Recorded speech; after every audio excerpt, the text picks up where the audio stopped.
సెలయేరు ఏమంటుంది?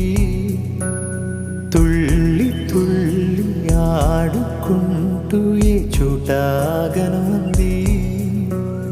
నింగిలోని నీలి మేఘమేమి అన్నది? రాగాలు పాడుకుంటూ హాయిగా తేలి తేలి పొమ్మన్నది, నాతో కలిసి రమ్మన్నది. గాలిలో నా గువ్వలాగా నీ ఆడుకోమన్నది.